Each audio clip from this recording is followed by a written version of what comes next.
Le Real Madrid l'emporte 1 but à 0 face à Retafe et c'est vraiment le service minimum. Pourquoi je le dis? Parce que c'est le genre de match que dès la 60e minute, tu as envie qu'il se termine très rapidement, tu as envie qu'il se finisse très vite. Et ça s'est vu au niveau des joueurs, ça s'est vu au niveau de l'engagement. Le Real Madrid donc qui a commencé ce match avec Ada Güler, avec Vinicius, Hendrik, Brahim Diaz, avec Tchouaméni, Valverde, Fran Garcia à gauche, comme il s'appelle, Lucas Vasquez, une charnière Alaba, Asensio et Couto au goal. Le Real Madrid qui, dans ce match, en sachant que comme d'habitude, une fois de plus, le FC Barcelone a emporté hier, le Real Madrid se devait de gagner s'ils espèrent encore maintenir leur chance de titre en Liga. Ils se devaient de gagner. Et le Real Madrid a fait le service minimum 1-0. Qu'est-ce qui a retiré de ce match concrètement? Ada Güler. Ada Güler a tiré son épingle, ponctué par un but magnifique du droit, si je me rappelle bien. Un très beau but du droit de l'extérieur de la surface. Ada Güler, qui a fait une première mi-temps pertinente, de par son but, de par ses actions, de par son déplacement. Vraiment, il a su profiter de cette opportunité pour se mettre en valeur. Et de l'autre côté, il y a Fran Garcia. Fran Garcia, il a fait un très bon match. Fran Garcia, que ce soit offensivement, défensivement, des deux côtés du terrain, Fran Garcia était présent. Il a multiplié les courses, les allers-retours. Il était vraiment, vraiment impactant. Il a même eu l'occasion de marquer par 2 fois, si je me rappelle bien. En dehors de Fran Garcia, qu'est-ce qu'il y a d'autre à retirer dans ce match? Franchement, le Real, ils ont les problèmes qu'on connaît. La défense, faible défense. Bon, même pas faible, ils ne sont pas rassurants. Tu te dis, ok, avec cette équipe, peu importe l'équipe que tu joues en face, aujourd'hui c'est Retafe, ça pouvait être Alaves, ça pouvait être le dernier de la Liga. Tu te dis à un moment donné dans le match, le Real Madrid va faire du n'importe quoi en défense. Et ça s'est vu une fois de plus. Le Real Madrid, franchement, il n'y a pas grand-chose à tirer dans ce match. Il y a eu quoi? Il y a eu peut-être 60 minutes, 50 minutes vraiment ennuyeuses sur le Real Madrid. Il ne forçait pas. Il y a un match qui arrive samedi ou dimanche, je ne me rappelle plus. Je ne sais plus bien. Bref, la finale de Coupe du Roi face au FC Barcelone. Tu as senti très vite que les joueurs du Real Madrid étaient vraiment concentrés pour ce match. Mais d'un autre côté, ils essayaient de maintenir ce 1 but d'avance grâce à Ada Güler, de maintenir ce 1 but d'avance qui les maintient à 4 points du Barcelone et qui maintient les espoirs de titre, comme je l'ai dit au début de la vidéo. En dehors de ça, l'autre truc qui me fait mal, l'autre point négatif, si je peux dire ça comme ça, c'est Hendrik. Malheureusement, Hendrik n'a pas pu saisir cette occasion. Hendrik qui débutait ce match. Hendrik qui, face à une équipe de Retafe, ok, c'est Retafe, ils n'ont pas les plus grands joueurs de la planète, du monde, même en Liga, pardon, ils n'ont même pas les plus grands joueurs en Liga. Ils se battent pour, je sais même pas pour le bas du tableau, si je ne me trompe pas, mais c'est Retafe, ce n'est pas, tu vois. Donc Hendrik, malheureusement, n'a pas pu tirer son épingle du jeu. Il a tenté, mais parfois il n'était pas dans les bons coups, parfois les contrôles ratés, parfois il n'était pas aux bons endroits, au bon moment. À des périodes, il était transparent, il faisait des fautes. Hendrik, vraiment, c'est un match à oublier de la part d'Hendrik, malheureusement pour lui. Mais comme je l'ai dit, en dehors de lui, il y a Vinicius. Vinicius qui est sorti à la 70e minute, si je me rappelle bien, remplacé par Rodrigo.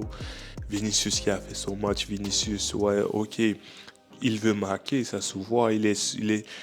Comme je l'ai dit, ce Real Madrid, vraiment, il ne venait pas avec les intentions de dominer, il ne venait pas avec les intentions de mettre 3 buts, 4 buts. Quoique ce Real Madrid, cette saison, ce n'est pas une équipe qui peut mettre 3 buts, 4 buts facilement comme ça.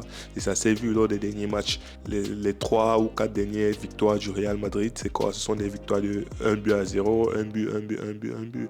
Quand c'est 3, ils ont trop fait, ils ont marqué 2 buts, mais c'est avec 1 but d'écart. Les victoires avec 1 but d'écart, ce Real Madrid, malgré l'effectif pléthorique, malgré les gros noms, malgré les stars, Vinicius, Mbappé, Rodrigo, Bellingham, tout ce que tu veux, c'est un Real Madrid qui ne marque pas beaucoup. Pourquoi? Parce qu'on n'a pas de fond de jeu, on n'a pas de collectif. Je ne vais pas répéter ce qu'on a répété durant toute la saison encore et encore et encore. Donc, bref, on continue. Vinicius qui a fait son match.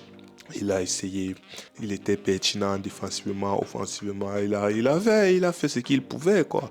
Il attendait juste, ok, c'est bon, j'ai fini, je peux sortir. Il est sorti 70e, remplacé par Rodrigo. Et dès qu'il est sorti, déjà que le match était calme, Rodrigo entre le match était encore plus calme du côté du Real Madrid. Mais alors, du côté de Retafe, ils ont eu des occasions. Comme je le dis, lorsque je dis que cette défense du Real Madrid est fébrile, on a remplacé à la mi-temps Carlo Ancelotti l'a fait sortir à la base. Je ne sais pas s'il a un gêne, il est blessé ou quoi que ce soit, ou c'est juste on veut le préserver, aucune idée. Il a fait sortir à la base, il a fait rentrer Kamavinga, il a fait redescendre Tchouaméni en défense centrale. Ok, il n'y a pas de souci, tu te dis d'accord. À la base, il est sorti, on ne sait pas pourquoi, mais bon, il est sorti. Kamavinga qui est entré, Kamavinga directement. Ses deux premières passes, c'était des passes dangereuses, c'était des passes où il n'était pas concentré, c'était des passes où il n'a pas pris l'information, c'était des passes qu'il a rendues à l'adversaire. Heureusement pour nous, heureusement pour lui, on a pu ou il a pu se rattraper derrière. Mais alors, ce Real Madrid, défensivement, comme je l'ai dit et je le redis, on est extrêmement fébrile. C'est un Real Madrid, tu te dis, tu dois être concentré de la première jusqu'au coup de sifflet final. Pourquoi? Parce que dès que tu te relâches, tu peux encaisser un but. Thibaut Courtois, merci beaucoup Thibaut Courtois. Grâce à lui, on a maintenu, je ne vais pas dire le clean sheet, mais je vais dire les 4 points. On a maintenu les 4 points. C'est grâce à Thibaut Courtois qu'aujourd'hui, à la sortie de ce match, on est qu'à 4 points du FC Barcelone. Ça aurait pu être quoi? Ça aurait pu être 6 points. Qu'est-ce que je dis? Ça aurait pu être 7 points. Ça aurait pu être 7 points. Pourquoi? Parce que Courtois, il a eu à faire 2 parades exceptionnelles. Il a eu à faire 2 parades magnifiques qui font en sorte que le Real, à la sortie de ce match, à la sortie de ce match, sont encore en vie dans le titre en Liga, si je peux dire comme ça, peuvent encore avoir des espoirs dans le titre en Liga, grâce à Thibaut Courtois, parce que ce n'est que la défense, notre défense, elle est légère, elle est fragile, elle est perméable, à chaque moment, il y a le danger, à chaque fois, peu importe, ça peut être Pedri, Gavi, Lewandowski, Rafinha, Yamal en face, comme ça peut être des Alvaro, comme il s'appelle, Pita, Mayoral, que des anciens du Real en fait, que des rejetés du Real. Cette équipe de Retafe, on dirait, ils ont aligné que des rejetés du Real. Ils auraient pu sortir de ce match avec le nul. Si ce match finissait 1-1, c'était cher payé. Si ce match finissait 2-1 pour Retafe, c'était cher payé. Pourquoi? Parce qu'ils ont eu des occasions franches. Comme à chaque match du Real Madrid, il y a toujours un truc qui fait en sorte que à la dernière minute, tu ne peux pas rester tranquille. Tu ne peux pas te dire, ok, le Real Madrid est en gestion, je peux éteindre ma télé, je peux dormir, il n'y a plus rien, plus rien ne va se passer. Non, tu ne peux pas dire ça. Pourquoi? Parce que même à la dernière minute, ça s'est vu face à Arsenal.